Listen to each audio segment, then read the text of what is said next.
Hello hi friends, welcome to my channel. ಎಲ್ಲರೂ ಹೇಗಿದ್ದೀರಾ friends? ಇವತ್ತಿನ ರೆಸಿಪಿ ಬಂದು ಸ್ಟಫ್ಡ್ ಚಿಕನ್ ಫ್ರೈ ಬನ್ ಅಂತ. ತುಂಬಾ ಚೆನ್ನಾಗಿರುವಂಥ ಒಂದು ರೆಸಿಪಿ. ನೀವು ಮನೇಲಿ ಟ್ರೈ ಮಾಡಿ. ಹೆಂಗೆ ಮಾಡೋದು ಅಂತ ನೋಡೋಣ ಬನ್ನಿ ಫ್ರೆಂಡ್ಸ್. ಇವಾಗ ಒಂದು ಬೌಲ್ ತೊಗೊಂಡಿದ್ದೀನಿ. ಈ ಬೌಲಿಗೆ ನಾನು ಉಗುರು ಬಿಸಿರುವಷ್ಟು, ನಾವು ಕೈಯಲ್ಲಿ ಟಚ್ ಮಾಡುವಷ್ಟು ಬಿಸಿ ನೀರನ್ನ ಹಾಕ್ತಾಯಿದ್ದೀನಿ.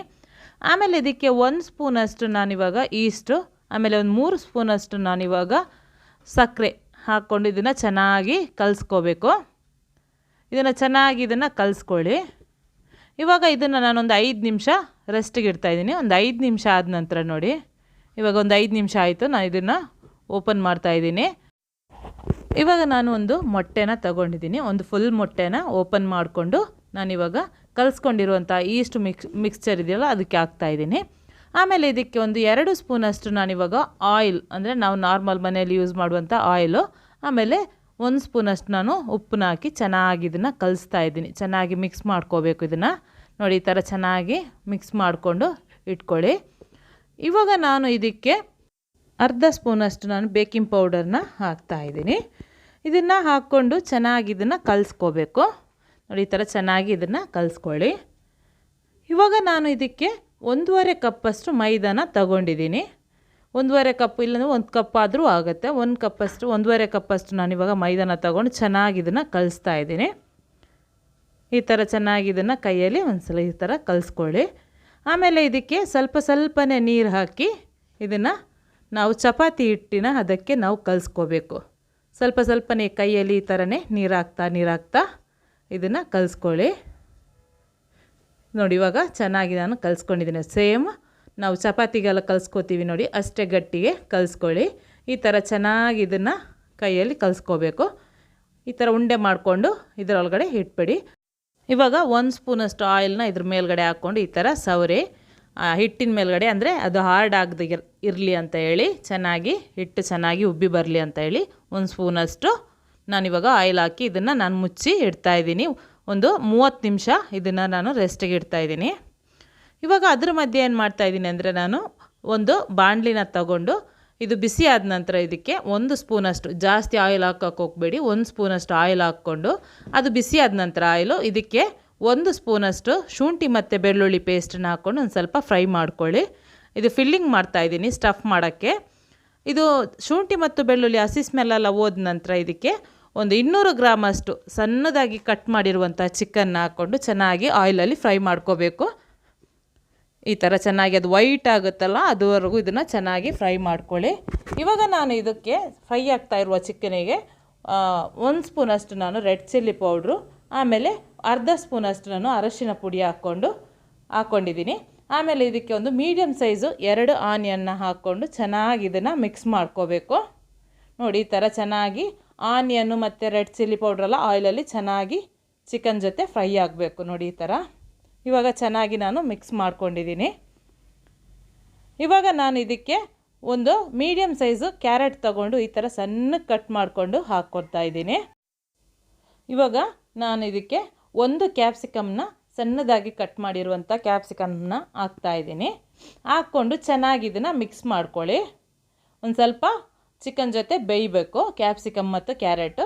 ಆಮೇಲೆ ಇದಕ್ಕೆ 1 ಸ್ಪೂನಷ್ಟು ನಾನಿವಾಗ ಜೀರಾ ಪೌಡರು, ಆಮೇಲೆ 1 ಸ್ಪೂನು ಗರಂ ಮಸಾಲ ಪೌಡ್ರು, ಇದೆರಡನ್ನ ಹಾಕ್ಕೊಂಡು, ಆಮೇಲೆ 1 ಸ್ಪೂನಷ್ಟು ನಾನಿವಾಗ ಸೋಯಾ ಸಾಸ್ನ ಹಾಕ್ಕೊಂಡು ಚೆನ್ನಾಗಿ ಇದನ್ನು ಮಿಕ್ಸ್ ಮಾಡ್ಕೊಳ್ಳಿ. ಚಿಕನ್ ಜೊತೆ ಇದು ಬೇಯಬೇಕು. ಹಾಕ್ಕೊಂಡು ಚೆನ್ನಾಗಿ ಈ ಥರ ಮಿಕ್ಸ್ ಮಾಡ್ಕೊಳ್ಬೇಕು.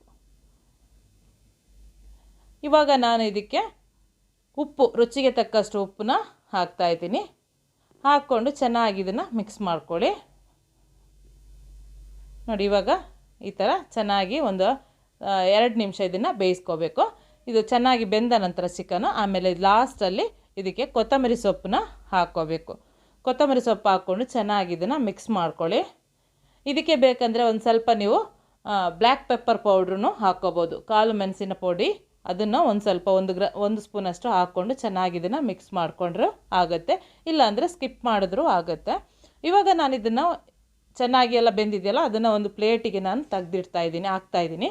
ಅಂದರೆ ಇದು ಫುಲ್ಲು ತಣ್ಣಗಾಗಬೇಕು. ತಣ್ಣಗಾದ ನಂತರ ಇದನ್ನು ಸ್ಟಫ್ ಮಾಡ್ಕೋಬೇಕು. ಇವಾಗ ನಾನು 30 ಮಿನಿಟ್ಸ್ ಆದ ನಂತರ ನೋಡಿ ನಾನು ಬನ್ ಮಾಡೋಕ್ಕಂತ ಎತ್ತಿಟ್ಟಿದ್ದಲ್ಲ ಇಟ್ಟು ಚೆನ್ನಾಗಿ ಉಬ್ಬಿ ಬಂದಿದೆ. ಇದನ್ನು ಒಂದ್ಸಲ ಈ ಥರ ಉಂಡೆ ಮಾಡ್ಕೋಬೇಕು. ಅಂದರೆ ಚೆನ್ನಾಗಿ ಇದನ್ನು ಕೈಯಲ್ಲಿ ಮಿಕ್ಸ್ ಮಾಡಿಕೊಂಡು ಈ ಥರ ಉಂಡೆನ ಮಾಡ್ಕೊಳ್ಳಿ. ಇವಾಗ ನಾನು ಇದನ್ನು ಪಕ್ಕದಲ್ಲಿ ಇಡ್ತಾ ಇದ್ದೀನಿ ನೋಡಿ. ಇವಾಗ ನಾನು ಆವಾಗಲೇ ನಾನು ಮಾಡಿರುವಂಥ ಪಲ್ಯ ಇದೆಯಲ್ವ ಅದನ್ನು ನಾನು ತಗೊಂಡಿದ್ದೀನಿ. ಆಮೇಲೆ ಇದು ಕೈಗೆ 1 ಸ್ಪೂನಷ್ಟು ಒಂದು ಸ್ವಲ್ಪ ಆಯಿಲ್ನ ಹಾಕ್ಕೊಂಡು, ಅಂದರೆ ಕೈಗೆ ಅಂಟ್ಕೋಬಾರ್ದು ಅಂತ ಹೇಳಿ, ಬೇಕಿದ್ದರೆ ಹಾಕ್ಕೊಳ್ಳಿ, ಇಲ್ಲಾಂದರೆ ಸ್ಕಿಪ್ ಮಾಡ್ಕೋಬೋದು. ಹಾಕ್ಕೊಂಡು ಕೈಗೆ ಈ ಥರ ಹಿಟ್ಟು ತಗೊಂಡು ಕೈಗೆ ಅಂಟ್ಕೋಬಾರ್ದು ಅಂತ ಹೇಳಿ ಇದನ್ನು ನಾನೇನು ಮಾಡ್ತಾಯಿದ್ದೀನಿ, ಕೈಗೆ ಒಂದು ಸ್ವಲ್ಪ ಹಿಟ್ಟು ತಗೊಂಡು ಅದನ್ನು ಚೆನ್ನಾಗಿ ಈ ಥರ ನೋಡಿ ಚಪಾತಿ ಒಂದು ಸ್ವಲ್ಪ ಪೂರಿ ಥರ ಲಟ್ಟಿಸ್ತಾ ಇದ್ದೀನಿ. ಸೈಡೆಲ್ಲ ಅಗಲ ಕೈಯಲ್ಲಿ ಒಂದು ಅಂಗೈ ಅಗಲಷ್ಟು ನಾನಿವಾಗ ಪೂರಿ ಥರ ಮಾಡ್ಕೊಂಡಿದ್ದೀನಿ. ಅದ್ರ ಮಧ್ಯಕ್ಕೆ ನಾನು ಆವಾಗಲೇ ಮಾಡಿರುವಂತಹ ಫಿಲ್ಲಿಂಗ್ ಇದೆಯಲ್ವ, ಸ್ಟಫ್ ಮಾಡೋಕ್ಕಂತ ಮಾಡಿಟ್ಟಿದ್ದೆ, ಅದನ್ನು ಹಾಕ್ಕೊಂಡು ಚೆನ್ನಾಗಿ ಇದನ್ನು ಬಾಲ್ ಥರ ಮಾಡ್ಕೋಬೇಕು. ನೋಡಿ ಈ ಥರ ನಾವು ಬನ್ನಿಗೆ ಯಾವ ಶೇಪ್ ಕೊಡ್ತೀವೋ ಅದೇ ಥರ ಬನ್ ಥರ ಮಾಡ್ಕೋಬೇಕು. ಸ್ವಲ್ಪನೂ ಗ್ಯಾಪ್ ಬಿಟ್ಕೋಬಾರ್ದು. ಗ್ಯಾಪ್ ಬಿಟ್ಕೊಂಡ್ರೆ ಏನಾಗುತ್ತೆ ಅಂದರೆ ಅದು ಒಳಗಡೆ ಫಿಲ್ಲಿಂಗ್ ಮಾಡಿರುವಂಥದ್ದೆಲ್ಲ ಹೊರಗಡೆ ಬಂದುಬಿಡುತ್ತೆ. ಅದಕ್ಕೋಸ್ಕರ ಕ್ಲೀನಾಗಿ 2 ಸೈಡು ಇದನ್ನು ಈ ಥರ ಮಾಡ್ಕೋಬೇಕು. ಕ್ಲೀನು ಒಂದು ಸ್ವಲ್ಪ ಬಿಡದಂಗೆ ಕ್ಲೀನಾಗಿ ಮಾಡಿಕೊಂಡು ಈ ಥರ ಕೈಯಲ್ಲಿ ಒಂದು ಸ್ವಲ್ಪ ಫ್ಲ್ಯಾಟ್ ಮಾಡ್ಕೋಬೇಕು. ಅಂದರೆ ರೌಂಡಾಗಿದ್ರೂ ಆಗುತ್ತೆ. ಈ ಥರ ಒಂದು ಸ್ವಲ್ಪ ನಾವು ಫ್ಲ್ಯಾಟ್ ಮಾಡಿಕೊಂಡ್ರೆ ಅದು ಫ್ರೈ ಮಾಡುವಾಗ ಉಬ್ಬಿ ಬರುವಾಗ ಕರೆಕ್ಟಾಗಿ ರೌಂಡ್ ಶೇಪು ಬರುತ್ತೆ. ಅದಕ್ಕೋಸ್ಕರ ಇವಾಗ ನಾನು ಒಂದು 7ರಿಂದ 8 ಮಾಡಿ ಇಟ್ಟಿದ್ದೀನಿ. ಇದನ್ನು ನಾನಿವಾಗ ಫ್ರೈ ಮಾಡ್ತಾಯಿದ್ದೀನಿ. ನೀವು ಡೀಪ್ ಫ್ರೈಯೇ ಮಾಡ್ಕೋಬೋದು. ನಾನಿವಾಗ ಫ್ರೈ ಪ್ಯಾನಲ್ಲಿ ಮಾಡ್ತಾಯಿದ್ದೀನಿ. ಇದನ್ನು ಈ ಥರ ಹಾಕ್ಕೊಂಡು ಚೆನ್ನಾಗಿ 2 ಸೈಡು ಗೋಲ್ಡನ್ ಬ್ರೌನ್ ಕಲರ್ ಬರುವವರೆಗೂ ಇದನ್ನು ಚೆನ್ನಾಗಿ ಫ್ರೈ ಮಾಡ್ಕೊಳ್ಳಿ. ಇದನ್ನು ಮೀಡಿಯಮ್ ಫ್ಲೇಮಲ್ಲಿ ನೀವು ಫ್ರೈ ಮಾಡ್ಕೋಬೇಕು. ಅಂದರೆ ಇದು ಈಸ್ಟ್ ಹಾಕಿರೋದಲ್ವ, ಬೇಗನೆ ಫ್ರೈ ಆಗೋಗ್ಬಿಡುತ್ತೆ ಮತ್ತು ಬ್ಲ್ಯಾಕ್ ಆಗೋಗುತ್ತೆ. ಅದಕ್ಕೆ ಮೀಡಿಯಮ್ ಫ್ಲೇಮ್ ಟು ಲೋ ಫ್ಲೇಮಲ್ಲಿ ಇದನ್ನು ಚೆನ್ನಾಗಿ ಫ್ರೈ ಮಾಡ್ಕೊಳ್ಳಿ. ಇವಾಗ ಬನ್ನು ಚೆನ್ನಾಗಿ ಫ್ರೈ ಆಗಿದೆ ನೋಡಿ, ಗೋಲ್ಡನ್ ಬ್ರೌನ್ ಕಲರ್ ಬಂದಿದೆ. ಇದನ್ನು ನಾನು ಒಂದೊಂದಾಗಿ ತೆಗಿತಾ ಇದ್ದೀನಿ. ಇದೇ ಥರ ಉಳಿದಿರೋದನ್ನೆಲ್ಲ ನಾನಿವಾಗ ಫ್ರೈ ಮಾಡ್ಕೋತಾ ಇದ್ದೀನಿ. ಆಮೇಲೆ ಈ ರೆಸಿಪಿನ ನೀವು ಈವ್ನಿಂಗ್ ಸ್ನ್ಯಾಕ್ಸಿಗೆ ಟೀ ಟೈಮ್ಗೆಲ್ಲ ಮಾಡಿಕೊಂಡು ತಿನ್ಬೋದು, ತುಂಬಾ ಚೆನ್ನಾಗಿರುತ್ತೆ. ಆಮೇಲೆ ಇವಾಗ ರಂಜಾನ್ ಶುರು ಬರ್ತಾಯಿದೆ ನೆಕ್ಸ್ಟ್ ಮಂತಿಂದ.